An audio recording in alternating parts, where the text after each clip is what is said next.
Как отвлечься от происходящего?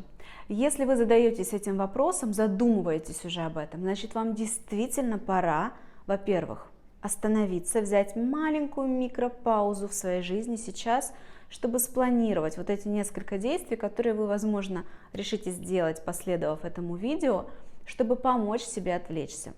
Первое. Действие, которое после этой паузы нужно будет обязательно сделать, убрать все негативное. Это звучит очень просто.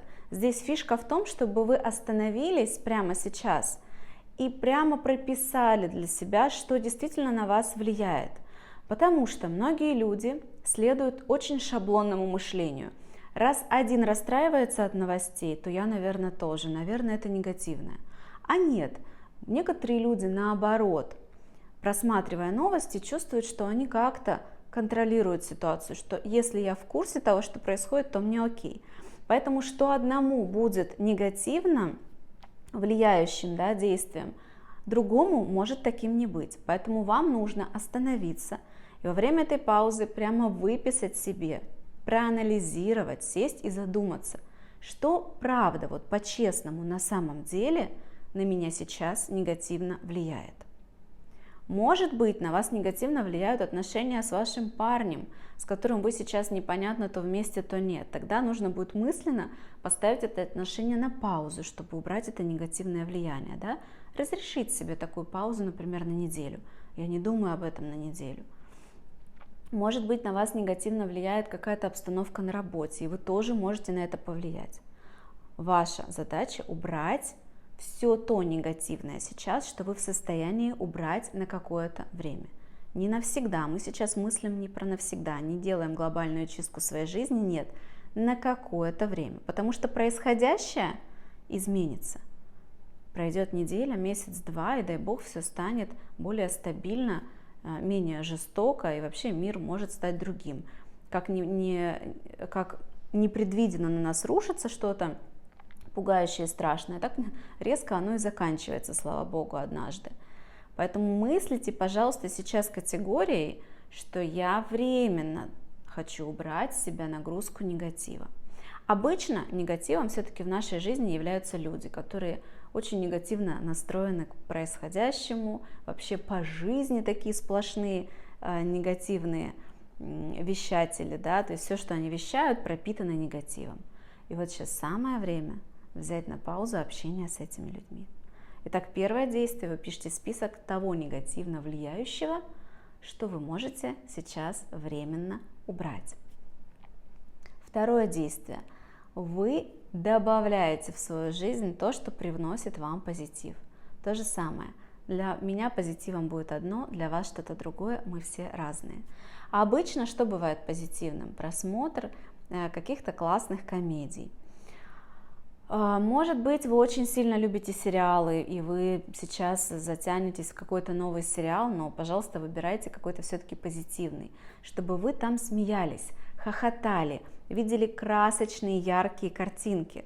Яркие цвета из комедии будут вас переключать на позитив. Не берите какие-то там сложные исторические драмы, даже если вы это любите. Сейчас, может быть, не самое время. Выйдите погулять. И делайте это каждый день. И выходите не просто погулять, а постарайтесь пойти туда, где вам становится позитивненько. Если вы любите просто гулять в одиночестве, и светит солнышко, классная погода, то окей, гуляйте в одиночестве, солнце даст вам ощущение позитива, прибавит его во всяком случае. Если солнышка нет на улице, тогда не идите просто гулять в пасмурный, тоскливый лес, где сплошные лужи, да, или снег, не знаю, что сейчас у вас, да, где вы живете. Идите тогда в какой-то либо парк аттракционов, знаете, или площади, по возможности, где есть музыка, или где-то гулять, где рядом есть кафе, где какая-то музыка играет. Найдите что-то внешнее, что будет вселять позитивчик от какого-то движения, что что-то веселенькое происходит рядом. И в список дел, которые вы сейчас напишите, что вы можете добавить, найдите, пожалуйста, в своем окружении хотя бы одного человека, который пропитан позитивом. Есть такие люди, вы точно это знаете, общаясь с которыми, когда прекращаешь общение, отходишь от человека, есть такое чувство, что что-то все расцвело вокруг, стало как-то классно и так приятно с ним общаться. Вот найдите такого, найдите способ с ним пообщаться. И третье действие. Прямо сейчас ощутите, пожалуйста, важность того, что это нужно делать. Я знаю, что многие люди сейчас проживают такой интересный момент, когда они чувствуют, что нужно отвлечься, я уже не могу эмоционально, не тяну ситуацию, мне нужно выйти из этого как-то, я все перегорел, перегрелся, но при этом чувствуют вину, что если я не буду постоянно мысленно в этом, то я буду как будто виноват. Людям где-то сейчас плохо или происходит что-то плохое, и я, наверное, тоже должен соучаствовать в этом, хотя бы эмоционально подключаясь к новостям и событиям. Прямо сейчас убираем эту вину. Объясню почему. Только вы знаете себя, потому что только вы можете почувствовать свое состояние, какое оно есть на самом деле. Ни один другой человек в этом мире не способен оценить ваше состояние. Когда вы эмоционально, психологически уже вскипаете, то только вы ответственны, чтобы остановиться вовремя, потому что если не остановиться, потом может быть какое-то слетание с катушек, например, в какую-то клиническую депрессию, как вариант. Эмоциональное истощение, как следствие непродуктивность, неспособность делать что-то хорошее, необходимое в своей жизни, поддерживать вообще эту текущую жизнь. Еще раз, да, важный момент. Только вы способны изнутри почувствовать, когда эта точка накипания произошла. Знаете, как температура, да, если у человека температура до 40, он должен вызвать, сбивать ее, да, и если она не сбивается, то вызвать скорую, что-то делать, потому что если она будет больше, чем там 41, 42, 43, то кровь свернется от того, что будет горячее, что будет с человеком, он умрет. Кто ответственен за то, чтобы следить за этим уровнем температуры? Только сам человек. Если он сам себе ее не измерит, никто на глаз не сможет определить, когда ему нужно уже хвататься за голову и скорее искать эти таблетки, которые снижают температуру. То же самое и с уровнем эмоционального перегруза. Никто из внешних людей, которые могут обвинять или говорить, или думать даже о том, что вы обязаны включаться в это, не может оценить вашу способность это делать. И если вы не способны, это не значит, что вы слабый или что-то с вами не так. С вами все так. Мы разные. Есть люди, которые адреналинозависимы, и они могут выносить огромные стрессовые нагрузки. И им даже классно в моменты, когда мир рушится. Как бы это ни звучало странно, да, но их именно физиология тела так функционирует, что они начинают от стресса чувствовать драйв. А есть люди, у которых все наоборот, которые от стресса останавливаются, замирают, все их процессы внутренние замирают. Ни тот, ни другой, ни хороший, ни плохой, они просто разные.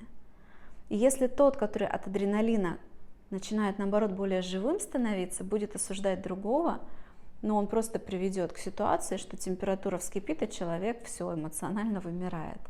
Нет. Поэтому убираем любое чувство вины и думаем о том, что я ответственный заботиться о себе. Никто в этом мире другой не ответственный заботиться обо мне. Только я могу измерить температуру своего эмоционального закипания. И если я чувствую, что уже пора, значит пора. А еще лучше не доводить до 40 градусов, да, не доводить до вот этого закипания, а заранее бережно заботиться о себе и не закипать. В конце я скажу только один момент. Не переусердствуйте и не заиграйтесь в то, что я вообще страус, который спрятал голову в песок, не хочу ничего видеть, пусть оно там как-то все закончится само собой. Да, глобально сейчас многие люди не могут повлиять на то, что происходит.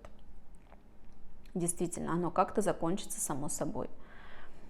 Но все-таки включаться в какие-то ключевые моменты обязательно нужно, знать, что происходит в мире, нужно, для того, чтобы в своей текущей жизни вовремя принимать решения.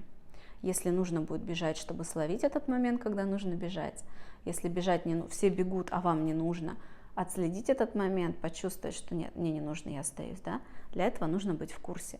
Поэтому, когда вы закипаете, я рекомендую вам заботливо брать вот эту паузу, убирать негатив, добавлять позитив, балансировать свое состояние, отключаться на какое-то время от происходящего, но как только, то есть, не становиться инфантильным ребенком, что вообще ничего не знаю, пусть в мире творится, что хотят, меня это не касается. Касается всех. Наша жизнь сейчас прям меняется у всех на глазах.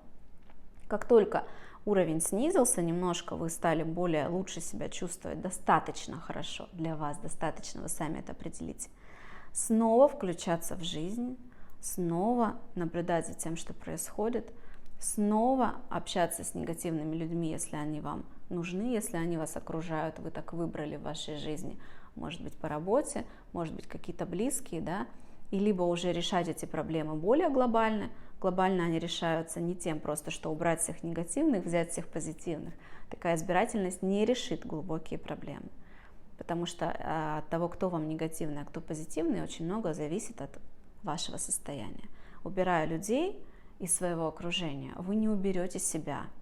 То есть в этой теме нужно копаться глубже. Если интересно, задавайте вопросы какие-то, которые смотивируют меня записать новые ролики на темы, которые вам интересны. Поэтому берите паузу, пишите список, внедряйте вот эти временные изменения в свою жизнь.